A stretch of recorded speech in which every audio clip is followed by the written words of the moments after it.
نحمدہ و نصلی علی رسولہ الکریم اما بعد فاعوذ باللہ من الشیطان الرجیم بسم اللہ الرحمن الرحیم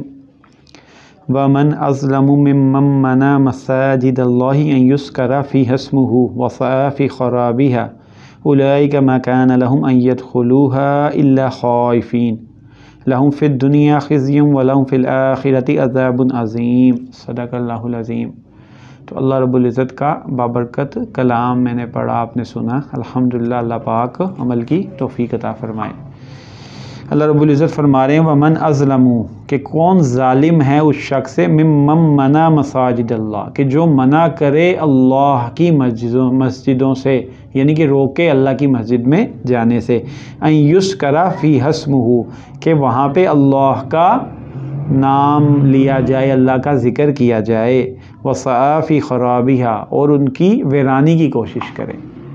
یہ آیت مبارکہ نازل ہوئی، اس کے شان نزول میں دو واقعات ذکر کیے جاتے ہیں۔ نمبر ایک پہ کہ جب بیت المقدس کو بخت نصر، جو کہ ایک مجوسی بادشاہ تھا، اس میں نصارہ عیسائیوں نے اس کی مدد کی اور اس نے بیت المقدس کو تباہ کیا، اس کو وہاں پہ گندگیاں ڈالی، نجاستیں ڈالی، خنزیر ڈالے اور اس کی عمارت کو تباہ و برباد کر کے رکھ دیا۔ ایک وہ واقعہ ہے کہ جس کی طرف اشارہ کیا جا رہا ہے، مطلب اختلاف ہے، دو طرح کے واقعے ہوئے کہ جس میں اس طرح کے ہوئے، تو ایک یہ واقعہ ہے۔ اور کیونکہ عیسائیوں نے ان کے ساتھ تعاون کیا تھا تو وہ بھی اس میں شامل تھے، اس اللہ کے گھر کی تباہی بربادی میں۔ اور دوسرا واقعہ ہوا ہے کہ جب نبی کریم صلی اللہ علیہ وسلم عمرے کے لیے بیت اللہ تشریف لے کے جا رہے تھے تو کفار مشرکین مکہ نے نبی کریم صلی اللہ علیہ وسلم کو وہاں جانے سے روک دیا اور کہا کہ مطلب نہ جائیں، اور پھر نبی کریم صلی اللہ علیہ وسلم اور کفار مکہ کے درمیان صلح حدیبیہ کا مشہور واقعہ ہوا، جہاں صلح ہوئی اور پھر اللہ نے فتوحات کھولی اس کی برکت سے، لیکن انہوں نے اس وقت روک دیا اور پھر نبی کریم صلی اللہ علیہ وسلم واپس لوٹ گئے اور پھر اگلے سال دوبارہ آئے اور نبی کریم صلی اللہ علیہ وسلم نے اپنے ساتھیوں کے ساتھ عمرہ ادا کیا۔ تو یہ دونوں واقعے ہیں جس میں روکا گیا دونوں کی طرف، تو مختلف قول ہیں، تو دونوں واقعے صحیح ہیں۔ تو اصل تو اس کے شان نزول میں یہ واقعہ ہو یا دوسرا واقعہ ہو، اصل بات تو یہ ہے کہ اللہ کے گھر سے روکنے کا عمومی حکم موجود ہے کہ جو بھی اللہ کی مسجدوں کو تباہ و برباد کرے گا، ویران کرے گا، ان کی چاہے عمارت تباہ کرے یا ان میں داخلے سے روکے اور یا وہاں جانے سے، وہاں بیٹھ کے اللہ کے ذکر سے روکے، تو وہ ساری صورتیں شامل ہو جائیں گی۔ اس میں وہ صورتیں بھی شامل ہو جائیں گی کہ جہاں پہ اگر بندہ کوئی ذکر کر رہا ہے، کوئی ایسا شور مچاتے ہیں لوگ مسجدوں میں، تو وہ صورتیں بھی شامل ہویں کہ وہ شور مت مچاؤ اور لوگوں کو اللہ کے ذکر سے، اللہ کی یاد سے، جو اللہ کی یاد کے لیے مسجدیں بنی ہیں تو اس سے مت روکو، جیسے دنیاوی گپ شپ کی کثرت کی جاتی ہے، اللہ اس سے بچائے۔ تو اللہ آگے فرما رہے ہیں اولئک ما کان لہم، کہ ان لوگوں کے لیے تو تھا کہ ان یدخلوہا، کہ ان میں داخل ہوتے ان مسجدوں میں، الا خائفین، مگر ڈرتے ہوئے۔ یہ اللہ کے گھر میں داخل ہونے کا ادب بھی بچا رہے ہیں کہ جب اللہ کے گھر میں داخل ہو تو لرزتے ہوئے اور اس احساس کے ساتھ داخل ہو کہ میں کس کے دربار میں حاضر ہو رہا ہوں، کیونکہ اللہ تمام کائنات کا پیدا کرنے والا ہے اور اللہ کے گھروں کی حیثیت چاہے جہاں پہ بھی ہو، کچھ گھر تو خاص ہیں، بیت اللہ، بیت المقدس، جن کی فضیلت بہت زیادہ ہے، مسجد نبوی وغیرہ، لیکن جتنی بھی اللہ کی مساجد ہیں، جہاں جہاں جس شہر میں، جس محلے میں ان کی ایک حرمت ہے، ایک،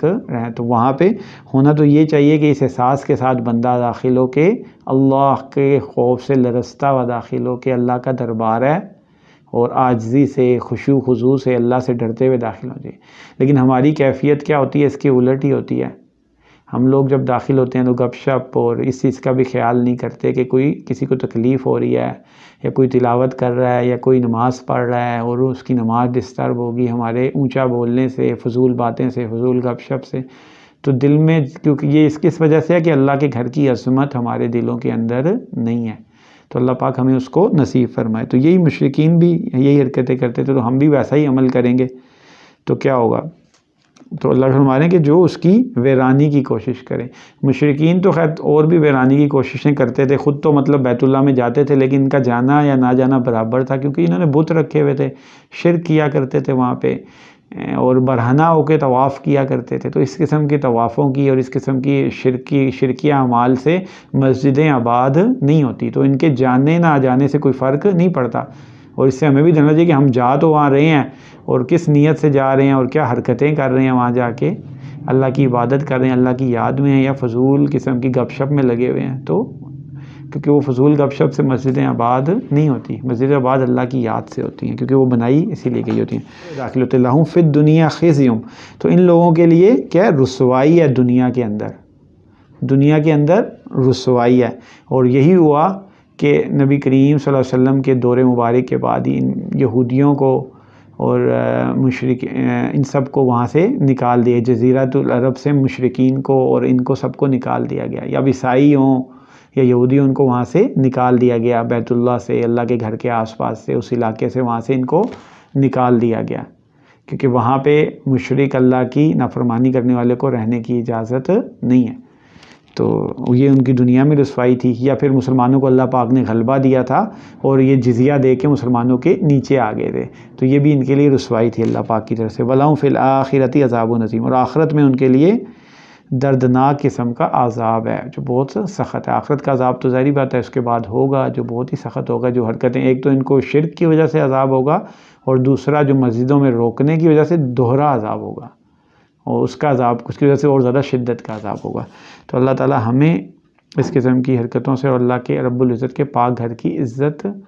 کرنے کی اور اس کا خیال کرنے سے توفیق عطا فرمائے. اس میں وہ لوگ بھی شامل ہیں جو آج کل فرقہ بازی کی وجہ سے اور مساجد میں کسی ایک فرقے کا تسلط ہو جائے اور دوسرے فرقے کو آنے سے روکے یا دوسرے مسلمانوں کو آنے سے روکے، تو وہ بھی اس ضمن میں آ جاتے ہیں کہ جی بس اس میں بس ہمارا فرقہ یا ہمارے وہ لوگ ہی پڑھیں گے اور دوسرا کوئی نہیں آ سکتا. تو اللہ تعالیٰ اس قسم کی حرکتوں سے یا ایسے افعال کرنا جس سے لوگ مسجدوں میں آنے سے رک جائیں، ایسی حرکتیں کرنا مسجدوں میں، اللہ پاک ہمیں ان چیزوں سے بچائے. آمین.